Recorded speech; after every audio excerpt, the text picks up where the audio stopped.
Salut les aventuriers, fin du tour d'horizon entre le mental et l'énéagramme. Dans cette vidéo, c'est le dernier type, le 9.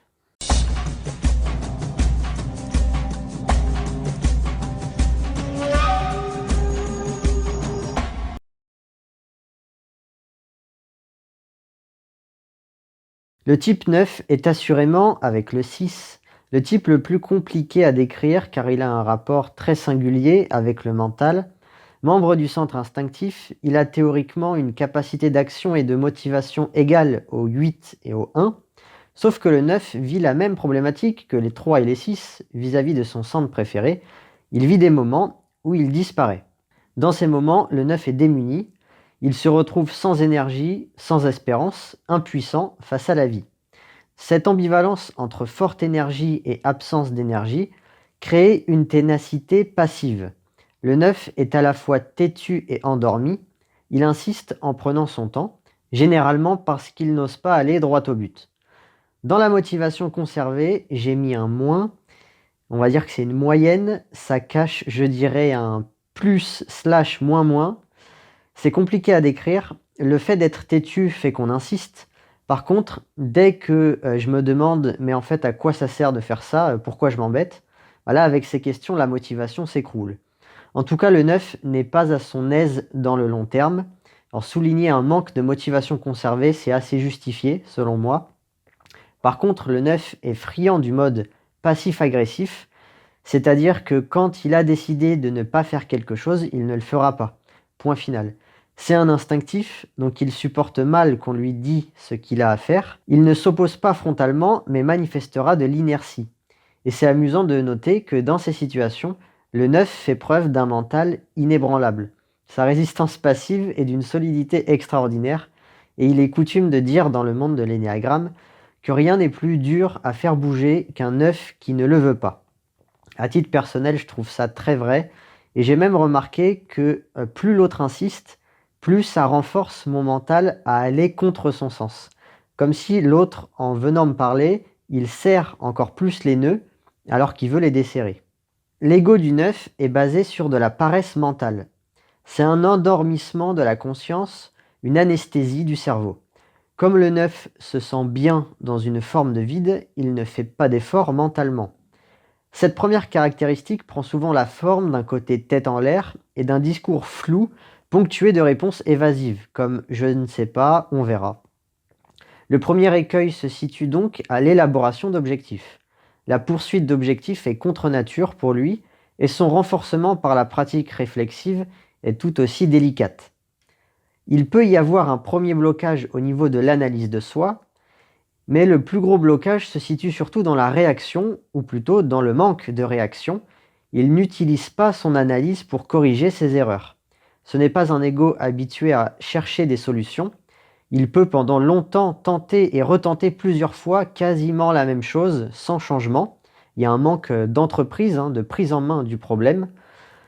En dézoomant pareil, il peut persister dans une direction qui n'aboutira pas sur le long terme. Il peut manquer d'opportunisme parce qu'il ne se renseigne pas suffisamment. Et à des niveaux de désintégration élevés, il peut carrément ne pas voir les opportunités qui se présentent à lui. Deuxième caractéristique principale, l'oubli de soi. C'est une logique d'effacement face au monde. Le 9 est un aquaboniste. À quoi bon faire ça? C'est ce que je disais tout à l'heure avec la motivation conservée, qui est fragile. Il y a toujours un fond de « ça n'a pas d'importance, si je rate, ce n'est pas grave » dans la tête du 9. La relativisation fait partie de son quotidien. Hélas, la relativisation se marie très mal avec la performance. Le mélange de ces deux caractéristiques, paresse de soi et oubli de soi, possède trois terribles conséquences sur le mental du 9.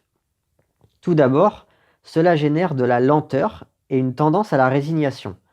Entre l'élaboration et la réalisation d'un projet, un délai long s'installe. Comment en être autrement quand on ne sait pas exactement ce qu'on veut et qu'on se dit que notre projet n'a pas vraiment d'importance? Il y a donc une alternance entre volonté et abandon qui crée de la procrastination et de la lenteur dans la vie du 9. Si l'ego est vraiment fort, la résignation peut être totale et le projet ne voit jamais le jour. Schématiquement, on pourrait voir le 9 comme quelqu'un qui a beaucoup de motivation, mais seulement un jour sur 2. Ensuite, comme le 9 se sent bien et satisfait trop facilement, il a inévitablement besoin d'un élément extérieur pour être motivé. Ce sont les autres qui motivent et poussent le 9 à bouger. Entouré, le 9 fusionne avec les désirs des autres, et livré à lui-même, il ne fait pas grand-chose de sa vie. Dans la même logique, le 9 est un diesel. Comme il n'aime pas bouger, il n'est pas à l'aise avec le commencement et plus globalement avec les ruptures, c'est-à-dire les changements de rythme. Fournir le même effort sur la durée ne lui pose guère de problème, puisqu'il est têtu, mais une rupture casse la paisible routine, et cette transition fait mal au 9, le monde est décidément énervant à ne pas le laisser tranquille. Un 9 sera donc plus à même de fournir un effort type marathon que de réussir rapidement un puzzle, par exemple. Enfin, il y a une perte des priorités. Il ne s'occupe pas de l'important pour se concentrer sur de petites choses anecdotiques ou en tout cas sans problème à l'horizon. C'est à cause de ce point que de nombreux 9 ne sont pas ambitieux. Du fait de ce point, il a un type de mental qui est plus à l'aise avec la petite échelle. Il risque de se disperser petit à petit en accordant plus d'importance aux sous-objectifs qu'à l'objectif final. Ce problème peut également ressortir sous forme d'auto-sabotage ou de peur de gagner quand l'objectif tend à se réaliser. L'aîné à type 9 est l'un des types présentant le plus de problèmes mentaux, mais c'est aussi le type pour lequel la correction est la plus simple à trouver finalement. Il faut l'accompagner. Il est impératif de suivre et de cadrer de très près le 9. La motivation venant des autres, le lien est primordial. Que celui-ci s'efface et la motivation s'estompera. Donc laissez-le tout seul et le 9 se laissera mourir tranquillement, allongé sur le sable.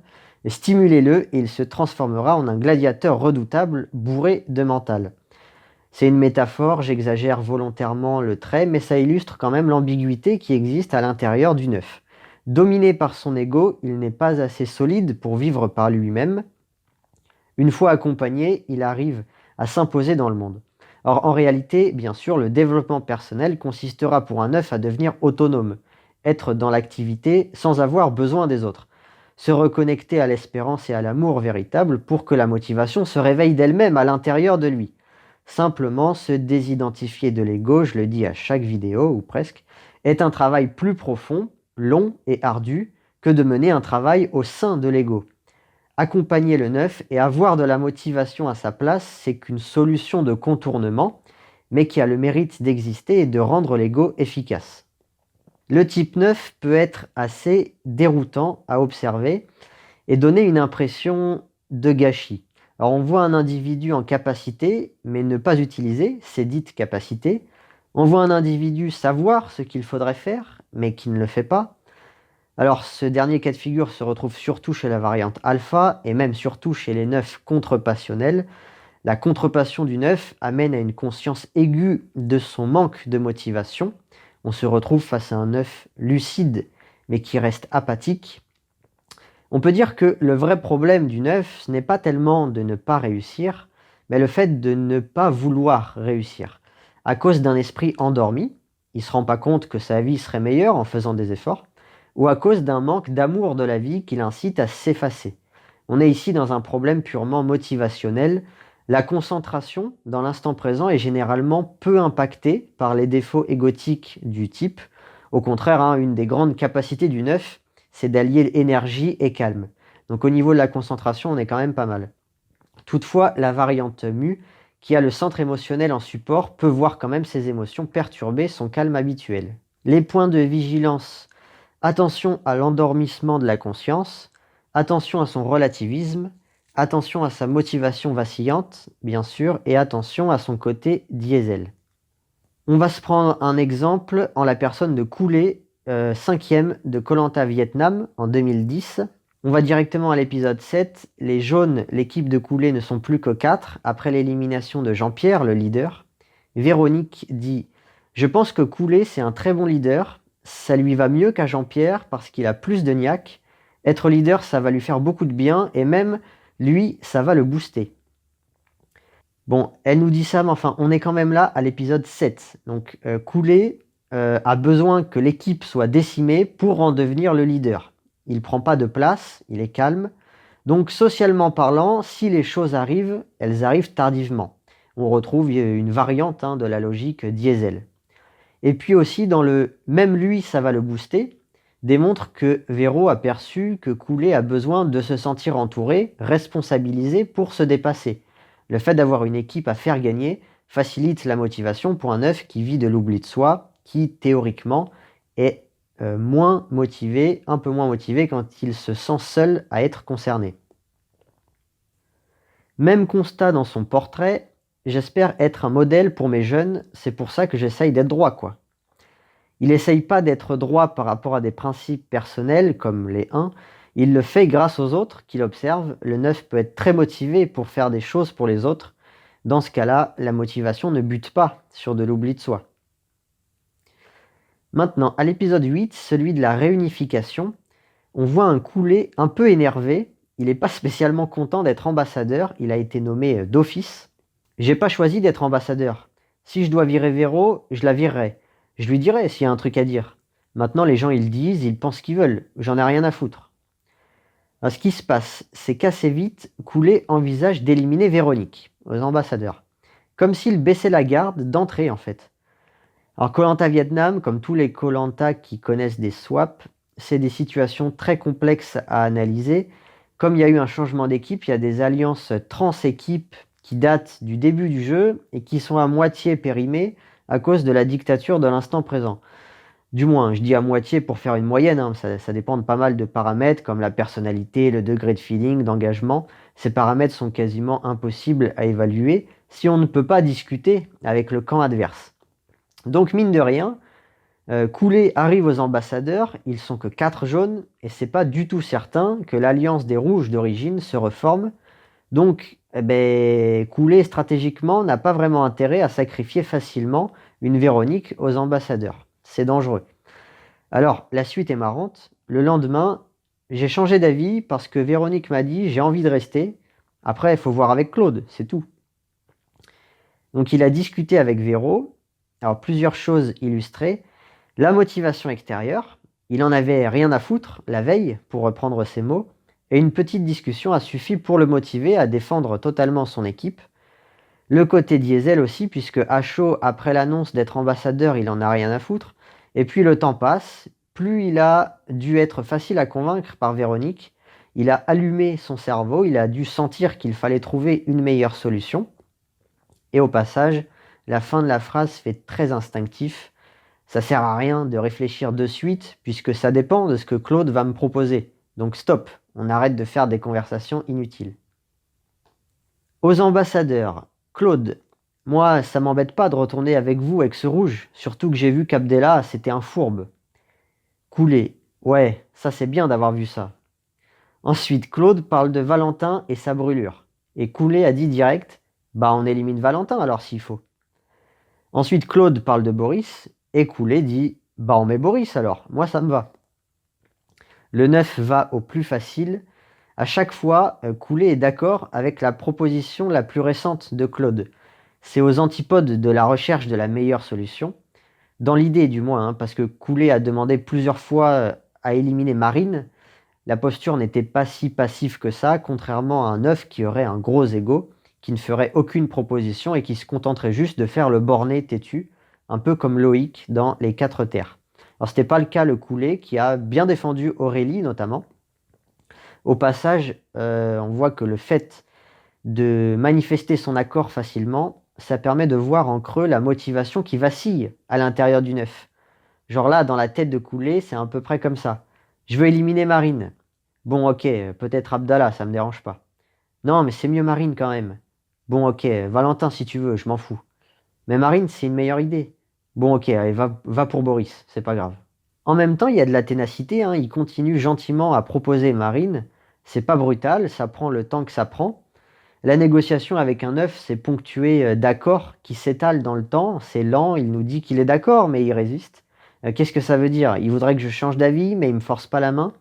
C'est comme si, à part avoir l'autre à l'usure, le 9 peut avoir des difficultés à défendre ses intérêts. Épisode 10, le parcours du combattant. Denis, en voix off, en train de décrire l'épreuve.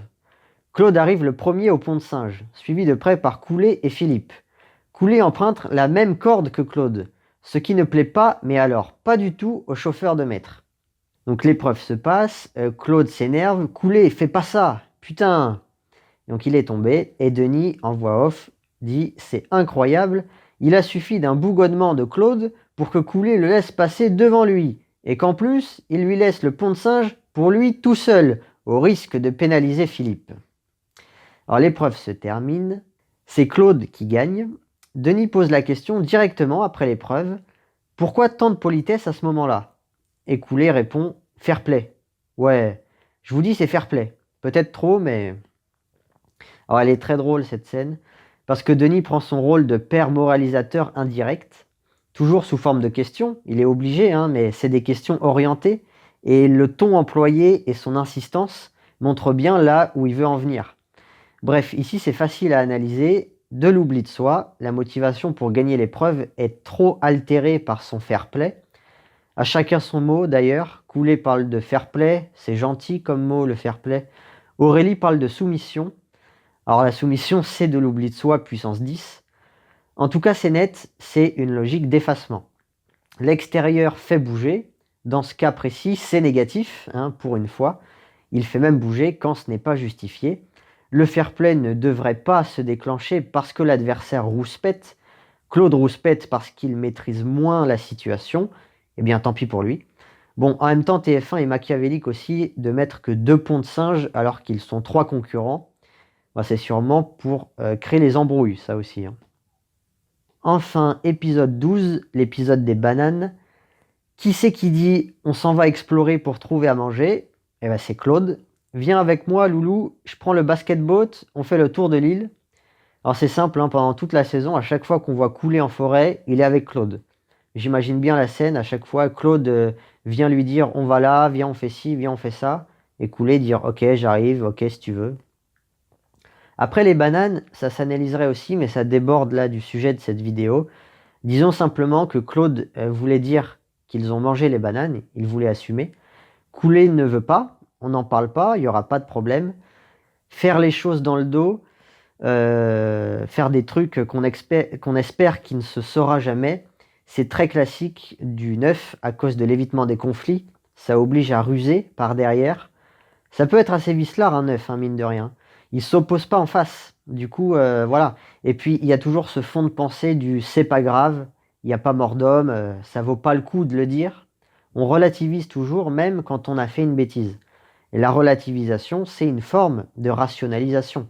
On rationalise l'importance de l'événement en le rabaissant. Voilà pour Couler. Tant qu'à faire, je vais vous donner un second exemple. Étant moi-même un énéatype 9, je vous livre mon témoignage personnel.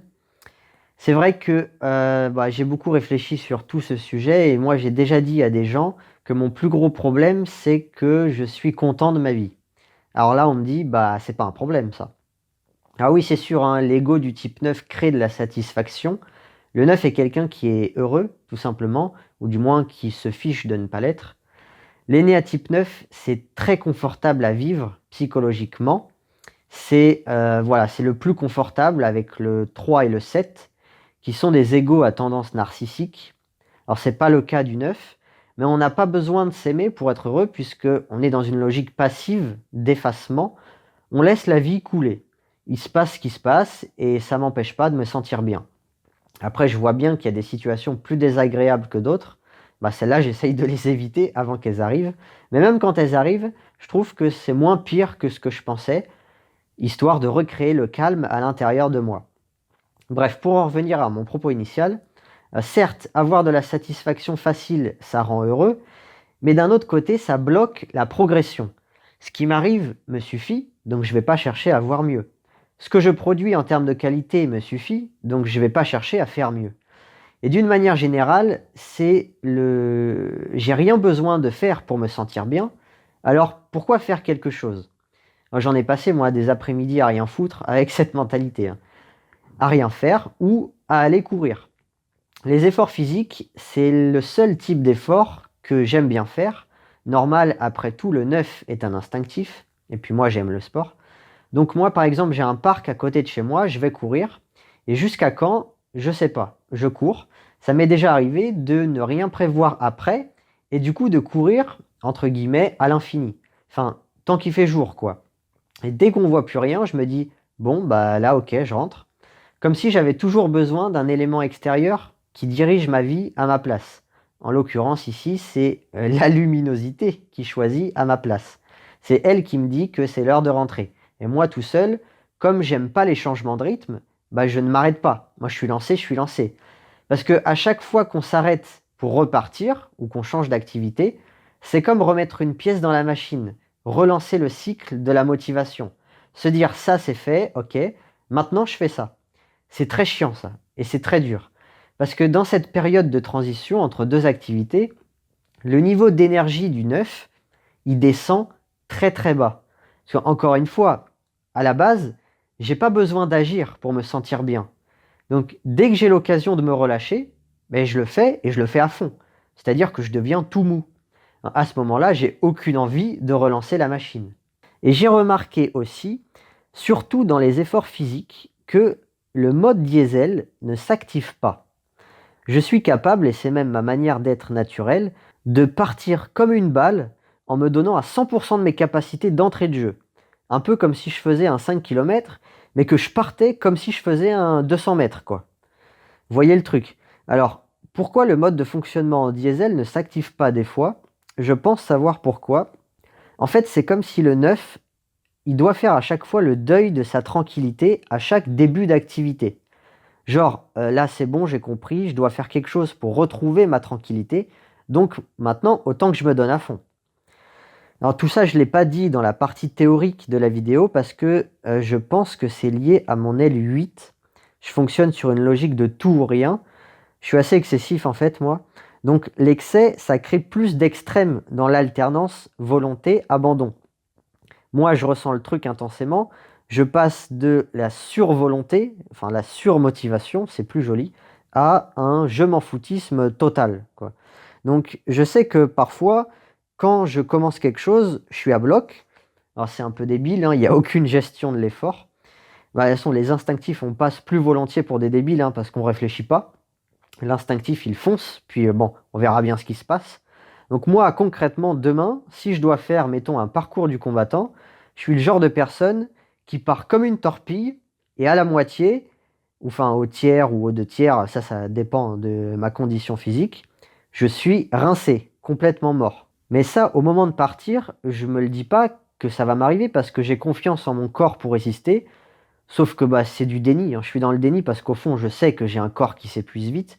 Mais comme d'un autre côté, je sais aussi que j'ai la capacité de me faire mal, de me dépasser, par exemple de continuer à courir même quand j'ai les cuisses qui brûlent, et même des fois sans forcément m'en rendre compte, cette capacité-là, parce que la paresse de soi, la passion du neuf, fait qu'on a moins conscience de la douleur qu'on est en train d'infliger à son corps. Le neuf, c'est clairement un ego qui favorise le dépassement de soi. Donc voilà, se donner à fond pour un 9 à L8 ou pour un 8 à L9, c'est très facile, très évident et complètement naturel. Et puis aussi, et ça c'est très important pour comprendre un 9, l'avantage de l'effort physique, c'est qu'il oblige le mouvement, qui est peut-être la chose la plus importante pour aider un 9, le mouvement. Pour un 9, le mouvement appelle le mouvement. Plus j'agis, plus c'est facile d'agir. On tourne toujours autour un peu du diesel, hein. C'est-à-dire plus je suis lancé, plus c'est facile d'accélérer. Le corps sert de pied dans la porte à l'esprit. Moi, pendant que je fais mon footing, ça me met l'esprit en éveil et j'ai 10 000 idées qui se bousculent dans ma tête. Et si jamais je suis allongé sur mon canapé, ma tête elle est vide, apathique. Mon cerveau ne fonctionne pas si mon corps n'agit pas. Tout ça pour dire que l'effort physique empêche la relativisation, donc ça maintient le mental. C'est, on va dire, un antidote naturel contre les défauts du neuf. Voilà, donc si jamais vous êtes un énéatype 9, ma petit conseil, mettez-vous en mouvement, marchez, et vous verrez que vous aurez plus d'inspiration. Maintenant, pour en revenir à ce que je disais quand je disais que les instinctifs, on passe pour des débiles, qu'on ne réfléchit pas, eh bien c'est parce qu'on a un mode de fonctionnement qui n'est pas très valorisé dans le monde d'aujourd'hui, je trouve. Ça me fait penser à mon travail ou moi quand j'étais plus jeune à l'école, notamment si on avait des exos de maths. Alors moi je me lance, je fais mon exercice et si le prof passe par là et me dit: «Mais qu'est-ce que tu fais? C'est n'importe quoi, tu pas lu la consigne jusqu'au bout, Jonathan». Alors oui, j'ai pas lu la consigne jusqu'au bout, mais parce que potentiellement, je m'en fous de la lire ta consigne. Parce que je peux trouver par moi-même. Laisse-moi faire et t'inquiète pas, si je vois que je fais de la merde, je tenterai autre chose. Et si vraiment j'y arrive pas, je la lirai, ta consigne de merde. Donc oui, c'est sûr que en fait, il y a un découpage évident entre les deux piliers du mental. La volonté, ça émane du centre instinctif, et la concentration, ça émane du centre mental. Un instinctif se trompe beaucoup plus, mais en contrepartie travaille plus vite. Ce qui est marrant à noter, c'est que chez le 9 alpha, la variante alpha, c'est que en cas de désintégration, même passagère, hein, comme une fatigue nerveuse, le centre instinctif n'existe plus et la personnalité bascule sur un fonctionnement mental. Donc, dans les moments de désintégration, il y a moins de motivation, mais ça augmente la capacité de concentration. Donc, ce qui est marrant, c'est que quand le 9 se désintègre, il change de point fort. Sa motivation disparaît, mais à la place, la capacité de concentration grandit. Moi, je me souviens d'une fois où j'ai eu un prof de maths qui nous avait donné un contrôle surprise, et c'était un 1er avril. C'était sur une feuille, il y avait 2 exercices, et à la toute fin du 2e exercice, à la toute fin du contrôle, il y avait écrit de manière subtile, mais on arrivait quand même facilement à décrypter, que ceci était un poisson d'avril, il ne faut pas faire le contrôle. Alors Dieu merci, ce jour-là, j'étais désintégré. Donc moi, j'ai observé le contrôle, je l'ai lu en entier avant de me lancer tête baissée dedans. Et du coup, bah, j'ai vu la phrase et j'ai pas fait le contrôle. Et là, pendant ce temps-là, c'est jouissif parce qu'on lève la tête, on regarde le reste de la classe et on voit que, alors pas tous, hein, mais il y a certains élèves qui font le contrôle. Et là, tu te dis, ah putain, mais qu'est-ce qu'ils sont cons alors. Il faut lire les consignes jusqu'au bout, les gars, hein. Sinon, pour illustrer diverses choses sur le mental du 9, j'ai eu la merveilleuse idée de commencer un journal intime en 2016. Ça, c'est génial parce que ça permet de voir l'évolution de soi-même. C'est marrant aussi de relire des choses d'époque avec lesquelles on n'est plus d'accord. Et là, ça va me permettre d'illustrer pas mal de trucs. Alors je dis, c'est pas pour parler de moi, j'aime pas ça d'ailleurs, mais comme je trouve que je pose des constats assez justes sur mon type, voilà, c'est des bonnes illustrations pour comprendre le mental du 9. Et puis il n'y a rien de mieux que d'avoir des ressentis à chaud, parce que quand on parle de soi a posteriori, on peut toujours atténuer ou grandir certains points. Donc voilà, concrètement, à quoi peut ressembler la démotivation, ce moment où le centre instinctif n'est plus là. Mai 2017, j'ai 20 ans et un ego gonflé à bloc, c'était une période de désintégration forte. J'ai beaucoup d'émotions négatives en moi, le tout avec un sentiment d'impuissance grandissant de jour en jour. Ça me donne envie de rien faire, rien du tout, vivre comme un chat ou rester dans mon lit pour l'éternité. Je n'arrive pas à m'adapter, je n'arrive pas à vouloir faire des choses, je n'arrive pas à faire des efforts, je n'arrive pas à aimer la vie. Pourtant dans ma tête, j'arrive à être heureux des fois. Non, même tout le temps. Au fond de moi, je vais bien. C'est drôle, hein, parce que c'est une époque où je ne connaissais pas l'énéagramme, et je trouve que c'est évident de voir que je suis un 9. Après, j'ai découvert l'énéagramme par hasard en juin 2017, en fouillant sur internet. Et bon, effectivement, là, j'ai vu tout de suite que j'étais un 9. Ensuite, septembre 2017. Hier soir, je voulais jouer au poker. Bizarrement, le fait de penser à jouer m'a fatigué alors que j'étais en forme. Appelons ça la fatigue par anticipation. Et ça m'arrive souvent. D'où mon comportement aquaboniste. Peut-être même que ma procrastination et mon refoulement de l'avenir viennent de là aussi. Mon futur, je m'en moque. La seule chose pour laquelle je ne m'en moque pas, c'est que c'est gênant vis-à-vis des autres. Bon, bah là on voit clairement que c'est la compulsion d'évitement des conflits qui me motive, avec la dernière phrase, hein, c'est quand je parle des autres. Décembre maintenant, 2017, j'ai toujours été caractérisé par un manque d'entrain très puissant. Ce qui est le plus douloureux, c'est d'observer cette caractéristique au jour le jour et de ne pas pouvoir y remédier parce que justement, c'est la qualité qu'il faut pour avoir envie de changer. Certes, la prise de conscience est le premier pas du changement, mais le deuxième pas, c'est l'envie, la motivation, l'entrain. C'est cette deuxième marche qui me semble terriblement haute. Et on voit, c'est drôle, hein, que en fait, j'ai toujours été obnubilé par la motivation. Pourquoi je l'ai? Pourquoi le lendemain je l'ai plus du tout? Mais qu'est-ce qui se passe à l'intérieur de moi? C'est bizarre. C'est quelque chose qui m'a vraiment toujours turlupiné. Janvier 2018. Le début de toute chose me saoule. Le début de la journée, c'est le matin. Je n'aime pas le matin. Le début de la semaine, c'est le lundi. Je n'aime pas le lundi. Le début de l'année, c'est janvier. Je n'aime pas le mois de janvier, etc. Quand je dois commencer une action, ça me saoule. Le moment de me lever du lit me saoule. Le moment d'enfourcher mon vélo me saoule. Le moment de composer un numéro pour appeler me saoule. Le moment de sortir du train parce qu'on est arrivé me saoule. Le moment de commencer à parler me saoule. En revanche, une fois que je suis lancé, ça va. Je m'oublie dans ce que je fais et je déroule. C'est juste le démarrage qui me porte peine. Ok, voilà, c'est assez clair. Avril 2018, je crois que ma situation est très déprimante, mais pourtant ça ne me gêne pas, ça ne m'énerve pas. Et justement, c'est le fait que ça ne m'énerve pas qui m'énerve. Et c'est moi qui m'énerve, c'est pas ma situation. Du coup, je manque d'amour envers moi-même. Bon, en résumé, je sais ce qu'il faut faire, mais alors pour le faire, bonjour. Depuis que je connais l'énéagramme, je suis naturellement un peu plus triste. C'est logique, je crois, car on a plus facilement conscience de sa prison égotique. Et oui, ça c'est quelque chose qui me paraît obligatoire. Alors, c'est soit de la tristesse, soit de la colère, ça dépend des gens. Mais découvrir sincèrement l'énéagramme, c'est-à-dire en se l'appliquant à soi-même, c'est se rendre compte qu'on est enfermé dans un cercle vicieux et que la solution qu'on a envie d'appliquer pour s'en sortir vient de l'ego et ne fait qu'empirer la situation.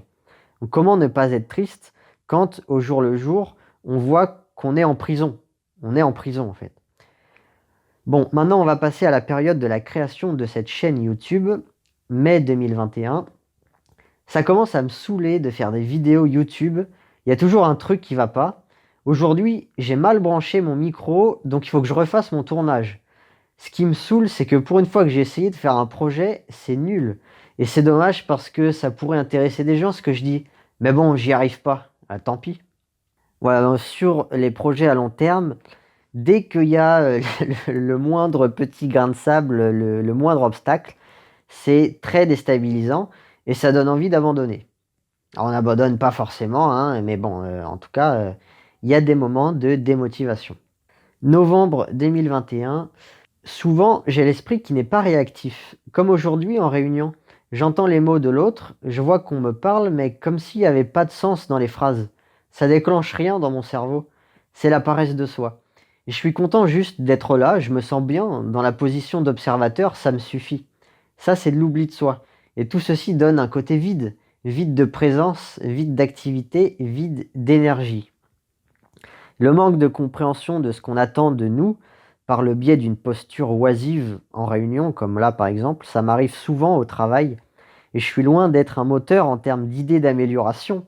Je trouve les méthodes de travail plutôt bonnes, donc voilà, je ne saurais pas souligner ce qui ne va pas pour optimiser les process. Décembre 2021, j'ai un problème avec la compétence. Arrivé à un certain niveau, je bloque. Je me refuse d'aller plus haut, cela devient trop grand et ou trop important pour moi. Ça me dépasse. Dans tous les domaines, c'est pareil. Je m'auto-plafonne. Je bloque mon énergie physique ou mentale et je me satisfais de mon niveau que j'ai déjà acquis.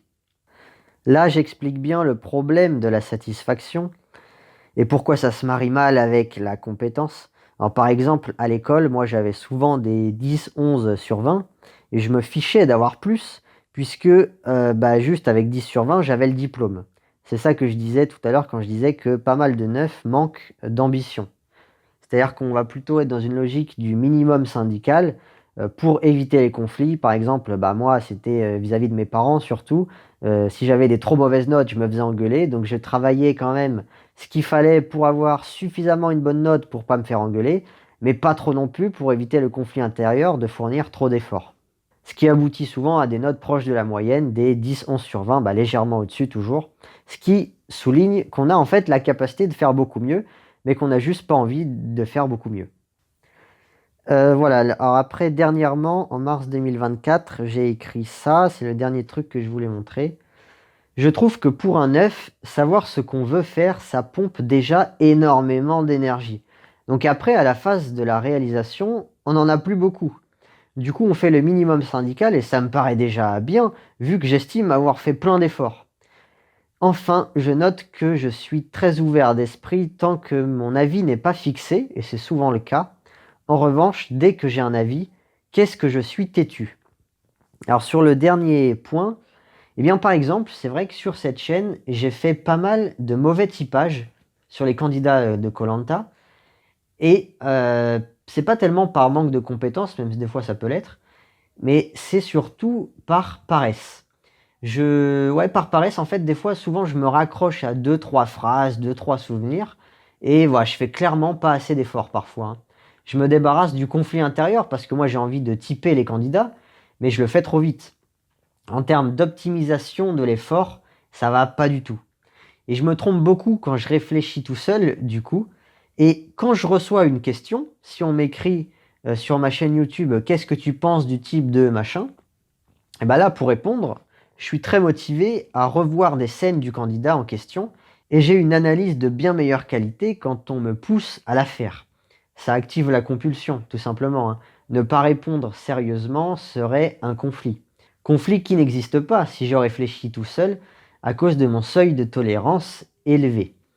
C'est encore une illustration de plus, hein, du besoin d'un élément extérieur pour se stimuler. Voilà, bien, ce deuxième exemple est terminé. Maintenant, clôturons cette vidéo en parlant des épreuves de la finale. Au niveau de l'orientation, ça ne va pas. Je l'ai dit au tout début de la vidéo, le 9 n'est pas habitué à trouver des solutions. L'orientation nécessite un esprit en éveil, actif. Pour trouver, il faut vraiment creuser, chercher loin, chercher avec ses mains et ne pas chercher avec ses yeux. C'est bien caché, hein, souvent, les poignards, les balises. Et l'oubli de soi, c'est gênant, ça empêche de bien chercher. Le 9 voudrait trouver en faisant le minimum syndical. Les poteaux, une épreuve longue dans laquelle on ne fait rien, ça correspond tout à fait au mental du 9 qui peut être quelqu'un de patient. Voilà pour cette vidéo, j'espère que cela vous a plu. N'oubliez pas de liker et commenter. Si jamais vous êtes un Enya type 9, je pense notamment aux 9 à L1, qui ont probablement un mental légèrement différent du mien, de la description que j'ai faite de moi-même, vous pouvez venir nuancer ce que j'ai dit dans l'espace commentaire. Ça sert à ça. Dites-vous que c'est quelque chose d'utile, si ça peut vous aider à trouver la motivation. Parce que oui, le 9 à L1, du coup, il a une forme d'exigence que n'a pas le 9 à L8, qui lui vient de son L1. Donc voilà, ça change forcément le mental et ce serait intéressant à savoir. Voilà, dans tous les cas, au plaisir de vous lire, que vous soyez un 9 ou pas. Et je vous dis à bientôt. Matane.